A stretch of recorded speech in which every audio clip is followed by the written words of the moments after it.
Vamos começar agora a segunda parte da nossa aula.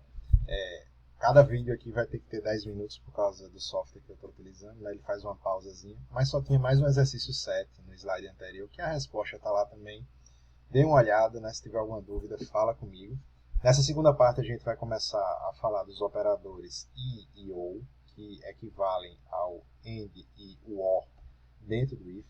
Imagina que vai ter algumas situações onde a gente vai precisar avaliar duas condições. Duas condições precisam ser verdadeiras para que algo seja verdadeiro. Um exemplo disso é se eu quero saber quem é o maior entre três números, N1, N2, N3. Então, uma das possibilidades de resolver esse tipo de problema é primeiro comparar se N1 for maior que N2 e N1 for maior que N3, aí sim N1 é o maior. Então, é uma situação bem clara onde a gente precisa usar duas condições.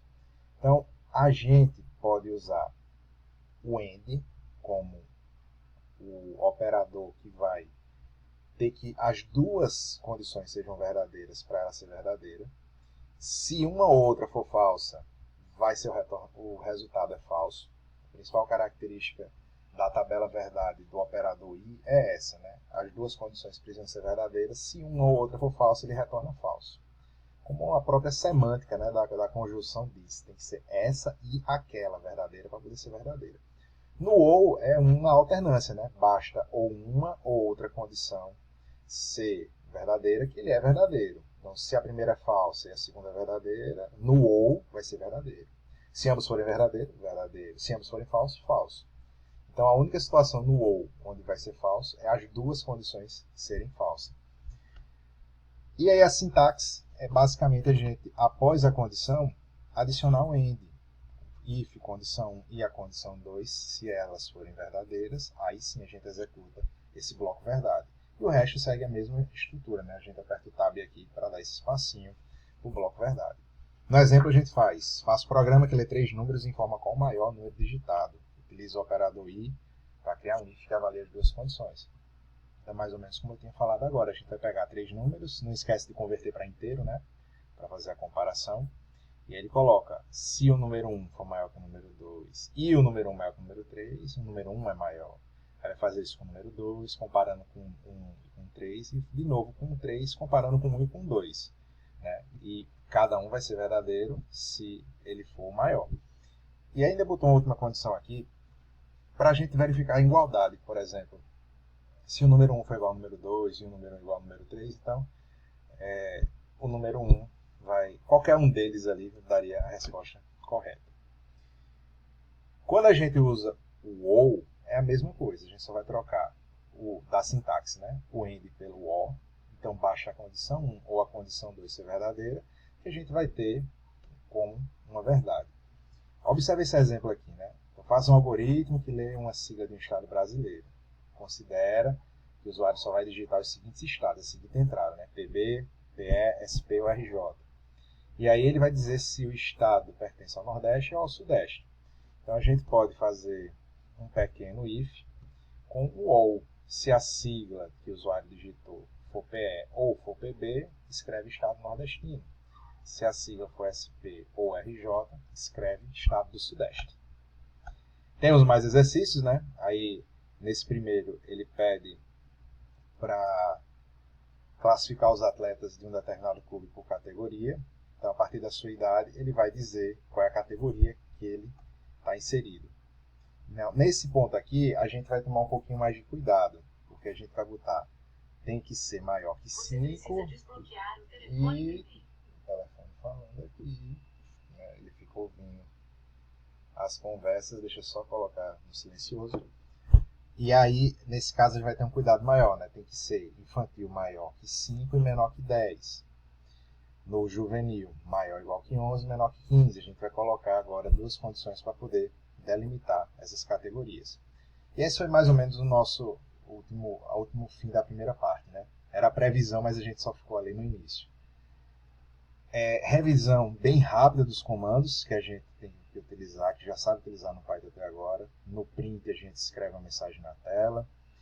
Com o comando input, a gente pega uma entrada de texto no usuário, mas se a gente quiser pegar do tipo inteiro ou float, o comando input tem que vir dentro do int ou do float, que é o tipo de dado, para o formato que ele vai ser armazenado. Então a gente já viu como fazer if sem else, já vimos if com else, já vimos como fazer ifs com duas condições usando os operadores e usando os operadores ou. E aí a gente seguiu aqui com mais exercícios, né? Faça um programa que lê o código e a origem do produto e mostre sua procedência. Então, qual é o código e a origem? Se for 1 ou 2, vai ser do sul. Então, esse daqui é um excelente exemplo para você. Aí vocês vão fazer esse daí, tá? Tem que fazer o restante, acho que a partir desse. Dos que você não fizeram, tem que complementar todos dessa aula. E aí ele bota, ó, se o código for igual a 1 ou o código igual a 2, escreve sul. 3 ou 4, escreve sudeste. E aí acho que é o último ponto de conteúdo da aula, é o if com elif com um else. Em outras linguagens a gente vê ifs aninhados, né? É uma expressão que a gente utiliza. O else if no Python a gente chama ele de elif, porque a gente quer iniciar avaliando a condição, mas de repente vai ter outra embaixo, que se não for aquela vai ser aquela terceira, né? A gente cria ifs aninhados com o elif. Como é que é o formato dessa condição? Então, o primeiro if é normal. A sintaxe dele, ó, se eu quero que se a primeira condição for verdadeira, por exemplo, se a nota for maior ou igual que 7. Se for maior ou igual que 7, sai daqui. Aí vai passar, por exemplo. Mas se o aluno tiver uma nota entre 5 e 7, aí eu posso botar elif, condição nota maior que igual a 5. Posso até botar o menor igual que 7, mas ele já vai sair sintaticamente aí se for maior que 7, ele sai na condição 1, né? Mas eu posso botar o end também, se quiser subir para cima ou descer para baixo, mas ele só entra na condição 2 se não for maior que 7, porque se fosse maior que 7 entraria na condição 1. E aí a condição 2 você pode botar maior que 5, né? Depois você pode botar outra abaixo de 5. Enfim, a gente pode ir alinhando condições e no final, se não for nenhuma dessas condições, a gente coloca o else. Nota que a sintaxe também segue o mesmo estilo, ó, 2 pontos ao final da condição e o espaço que a gente vai ter delimitando cada um dos blocos de código. A gente bota esse exemplo aí, ó, qual é a saída desse código? Se x é igual a 5, qual é a saída que ele vai exibir? Então, no primeiro if ele entra, x é maior que 10, 5 é maior do que 10? Não, 5 é menor. Então ele não vai para essa primeira, ele vai para a segunda, ele entra no elif, ó.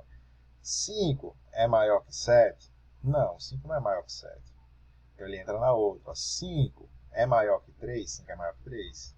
Então ele vai entrar no x é maior do que 3, mas é menor ou igual a 7. Ele entraria nessa terceira.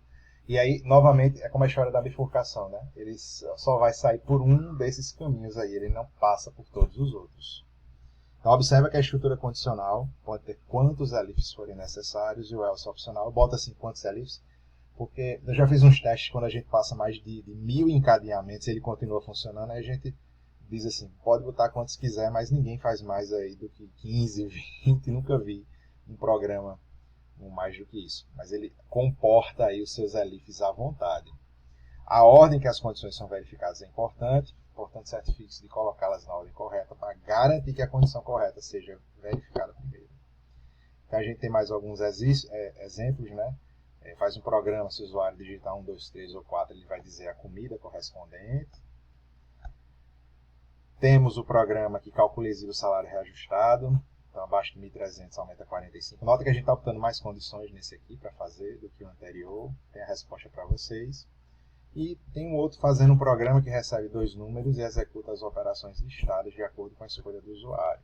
1 ou 2, informar número. 3 ou 4, informar o menor número. E outros códigos, relatar algum erro. Também com a resposta. E, pessoal, vocês têm que fazer aí todos... Deixa eu me puxar aqui para o meio, que eu ainda tenho 40 segundos para encerrar esse vídeo. Vocês têm que fazer todos os exercícios dessa aula. Tira uma foto, manda para mim, né, do programa e da saída dele, para mostrar que você fez. A resolução desses exercícios está equivalendo à nossa aula de sexta-feira agora. Nosso próximo conteúdo são as estruturas de repetição. E para a gente adentrar nelas, a gente tem que ter um entendimento claro das estruturas condicionais, certo? Então é isso, fico por aqui e a gente se vê semana que vem. Tchau, tchau, pessoal.